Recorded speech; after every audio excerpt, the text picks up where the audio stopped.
آئی ناظرین، اب ماؤں اور نوزائیدہ بچوں کی بات کریں۔ پاکستان میں ہر روز 27 مائیں اللہ کو پیاری ہو جاتی ہیں دوران زچگی۔ یعنی کل جب آپ یہ پروگرام دیکھ رہے ہوں گے ریڈ لائن، اس وقت تک 27 مائیں پریونٹیبل ڈیتھس ہیں وہ دنیا سے جا چکی ہوں گی۔ 675 بچے 24 گھنٹے کے اندر مردہ پیدا ہوں گے۔ یہ کیوں ہو رہا ہے؟ ڈاکٹر بطول مظہر ہمارے پاس موجود ہیں، سابق سربراہ گائنی ڈپارٹمنٹ پیمز۔ آپ کا بہت شکریہ ڈاکٹر صاحبہ۔ نمبر 1، یہ جو اعداد و شمار ہیں آپ کو کیا بتاتے ہیں؟ یہ ایک بہت سیڈ فگر ہے اور ہم اس سے شرمندہ ہیں۔ پاکستان ان 4 ممالک میں شامل ہے جس کی تقریباً 50% کنٹریبیوشن ہے ماؤں کی شرح اموات پہ پوری دنیا میں۔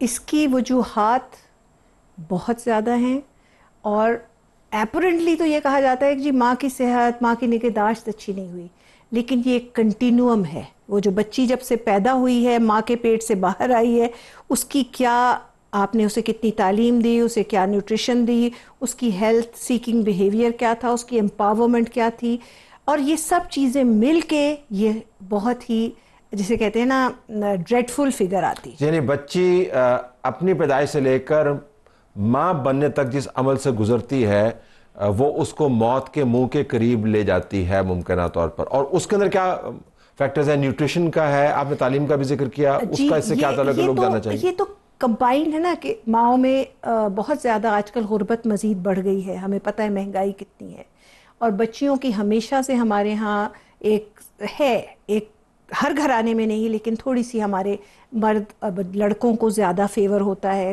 کھانا ان کو بہتر ملتا ہے، تعلیم ان کو بہتر ملتی ہے، لیکن جو ماں کا رتبہ ہے وہ اللہ نے عورت ہی کو دیا ہے، اور ماں سے ہی گھر ہوتا ہے، ماں سے ہی بچہ آتا ہے۔ تو یہ چیزیں جو ہیں یہ ایک ڈس ایڈوانٹیج ہے جو ہمارے معاشرے میں ہے۔ اچھا، جب اس کا اب وہ ماں بن گئی، وہ بچے کو پیدا کرنے کے عمل میں سے اب گزر رہی ہے، اب اس وقت کیا اس کی نیوٹریشن بہتر نہیں ہو سکتی؟ آپ کے خیال میں جو اس کا اتنا بڑا ڈس ایڈوانٹیج ہے ہو سکتی ہے؟ بالکل ہو سکتی ہے۔ اب ہماری اگر آپ پوچھئے کہ ایکچول کاز کیا ہے، میں تو یہ آپ کو جسے کہتے ہیں نا ایسوسیٹڈ فیکٹرز بتا رہی ہوں۔ ایکچول فیکٹ سب سے کامن کاز جو کہ preventable cause of maternal mortality ہے وہ ہے بلیڈنگ، خون کا اخراج، زچگی کے دوران خون ضائع ہونا اور اس سے فوت ہو جانا۔ باہر کے ممالک، یو کے جائیے، جاپان جائیے، یو ایس جائیے، آپ کی آلموسٹ نل ہوں گی یہ ڈیتھس، جبکہ ہماری 40 سے 50% ڈیتھس اب بھی ماؤں کے خون کے اخراج کی وجہ سے، اس کے بروقت علاج نہ ہونے کی وجہ سے ہو رہی ہے۔ تو یہ خون کا اخراج جو ہے بروقت علاج نہ ہونے کی وجہ سے، اور وہ بروقت علاج کیا مہنگا ہے؟ اگر وہ انیمک نہ ہو، اس کی خون کی کمی نہ ہو تو اس میں قوت مدافعت ہوگی اور وہ تھوڑی بہت بلیڈنگ کو برداشت کرے گی۔ پھر اگر اس عورت کے بچوں میں وقفہ ہوگا 3 سال کا، 4 سال کا، تو اس کے اندر اتنی ریزسٹنس ہوگی، وہ اس عمل سے آرام سے گزرے گی۔ frequent pregnancies, many pregnancies, poor nutrition and poor care۔ Care جو ہے نا وہ صرف اس وقت کے ڈاکٹر کی ہے، اس وقت کے نرس کی نہیں ہے، کیئر وہ 9 مہینے کی بھی کیئر ہے اور اس وقت کی زچگی کی کیئر ہے۔ پھر کیا آپ کا جس ہسپتال یا کلینک میں وہ ڈیلیور ہو رہی ہے کیا وہاں بلڈ اویلیبل ہے؟ کیا اس کے رشتہ دار اس کے لیے بلڈ ارینج کر سکتے ہیں؟ کیا ہمارے بلڈ بینکس میں والنٹری ڈونرز ہیں؟ نہیں ہے۔ یعنی اگر خون ان کو مہیا ہو تو وہ بچ سکتی ہیں؟ پریونٹیبل ہو سکتا ہے لیکن وہ بھی بر وقت نہیں ہوتا۔ پھر اکثر وہ گھروں میں زچگی ہوتی ہے، جب تک میں ہاسپٹل پہنچتی ہیں ان کا وہ گولڈن آور، ہم تو کہتے ہیں کہ پیدائش کے 2 گھنٹے کے اندر عورت مر سکتی ہے بلیڈنگ سے۔ اگر وہ 2 گھنٹے کے اندر نہیں پہنچی صحیح فیسلٹی میں، یا دیر سے پہنچی تو وقت تو گزر گیا۔ اور جب آپ صحیح فیسلٹی کہتے ہیں اس سے مراد کیا ہے؟ کمپریہنسو کیئر، جس میں کہ ڈاکٹر بھی موجود ہے، جس میں آئی سی یو بھی موجود ہے، جس میں بلڈ بھی موجود ہے، جس میں ادویات جو ہونی چاہیے وہ ہونی چاہیے۔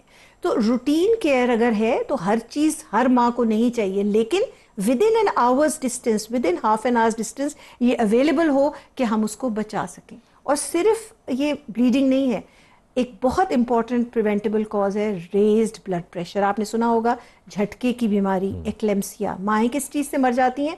بلڈ پریشر ہوا، کسی نے بلڈ پریشر پورے حمل میں چیک ہی نہیں کیا، تو وہ اسے کیسے پتہ چلے گا کہ بلڈ پریشر ہے؟ چیک نہیں کیا، نیگلیجنس ہوئی، یا چیک کرنے کے انسٹرومنٹس نہیں ہیں؟ دونوں؟ مریض اپنے گھر بیٹھا رہا، وہ آیا ہی نہیں، ٹھیک، اس کو پتہ بھی نہیں چلا کہ مجھے چیک کرنا ہے۔ اب پہلے ہماری WHO کہا کرتا تھا کہ جی 4 وزٹس بھی ایک عورت کر لے پورے حمل میں وقفے سے تو کافی ہے، لیکن اب یہ پتہ چلا 4 بھی کافی نہیں ہے، کم سے کم 8 وزٹس ہونی چاہیے۔ اس کا مطلب یہ ہے کہ جیسے حمل پتہ چلے تب جائیں، پھر 4 ماہ پہ جائیں، اس کے بعد پھر 5 سے 6 ماہ کے بعد دوبارہ وزٹ کریں، پھر آخری 3 ماہ میں 2-3 دفعہ آپ کو چیک ہونا چاہیے کہ بلڈ پریشر تو زیادہ نہیں ہے، خون کی کمی تو نہیں ہے، اور بھی کتنی بیماریاں ہیں۔ ماؤں کو اکثر ذیابطیس ہوتی ہے، وہ اگر پک نہیں ہوگی تو بچہ پیٹ میں فوت ہو جائے گا، ماں کی جان خطرے میں پڑے گی۔ سو اتنی زیادہ یہ ایک کروشل سٹیج ہے، اور یہ ہمارے پورے معاشرے کا، ہمارے ہیلتھ سسٹم کا، ہمارے ایجوکیشن سسٹم کا ایک فیلئر ہے کہ کوریا جو ہمارے سے پیچھے تھا، آج اس کی عورت کی صحت اور امپاورمنٹ دیکھیے، آج ہماری عورت کی صحت اور امپاورمنٹ دیکھیے۔ یہ جو بڑی بڑی باتیں کرتے ہیں کہ ہم نے صحت میں انقلاب لے آئے اور ہم نے نظام تبدیل کر دیا، وہ کارڈ اتنے پیسے دے دیے، اتنے ہسپتال ٹھیک کر دیے، وہ اپنی جگہ پر، لیکن اگر آپ یہ معیار دیکھیں ماں کا اور بچے کا، جو بہت ہی بنیادی اور سب سے اہم معیار ہے، اس کو آپ کیسے ریٹ کریں گے پاکستان کے ہیلتھ سسٹم کو، اور جو تبدیلیوں کی باتیں کرتے ہیں ان کے نعروں کو؟ دیکھیے جی، تبدیلیاں تو ہر وقت آنی چاہیے، اور اس میں تو کوئی یونیورسل جو ہے نا آپ کو دینی ہے لوگوں کو ہیلتھ، اس میں یہ ایک رائٹ ہے، یہ جیسے یونیورسل ایجوکیشن رائٹ ہے، اسی طرح یونیورسل لیکن اگر اس معیار کو اگر آپ ذہن میں رکھیں تو پھر we have failed our women, we have failed our newborn children, but I think every day is a day when we can make a new start. So آج میں تو کہتی ہوں کہ اس سٹارٹ میں صرف ہم کیا جاتے ہیں، ہم ایک ڈاکٹر کو سسپینڈ کرتے ہیں، 2 نرسوں کی نوکریاں ختم کرتے ہیں، ہم اس طرح کے ایکشنز کرتے ہیں۔ یہ ایکشنز یہ کہیں بھی ہمیں نہیں لے کے جائیں گے، ہمیں اپنا گراس روٹ سے بھی شروع کرنا ہے۔ آپ بچیوں کو ایجوکیشن دیں نا، آپ ان کے شوہروں کو ایجوکیشن دیں۔ میرے پاس ابھی کپل آیا، اتنا پیارا کپل، اچھا کپل، لڑکی ٹوٹلی الٹریٹ، لڑکا دوسری پاس۔ اب ان کا ہیلتھ کیئر سیکنگ بیہیویئر ہم کیا کریں؟ وہ اچھے بچے ہیں، وہ اس زندگی میں اچھی چیزیں کرنا چاہتے ہیں۔ چلے وہ تو اب اس کا نظام ہم نہیں تبدیل کر سکتے، لیکن جب وہ ہیلتھ سسٹم کے ساتھ انٹریکٹ کریں تو ہیلتھ سسٹم کو بہت ساری کمیوں کو دور کرنا ہوگا۔ اور یہ جو آپ نے بتایا کہ صرف سسپینڈ کرنے سے اور یہ کام نہیں چلے گا، خبریں بن جائیں گی، لیکن جو قبریں بن رہی ہیں ماؤں کی اور بچوں کی، وہ ختم نہیں ہوگی۔ ذرا سوچئے اس کے بارے میں۔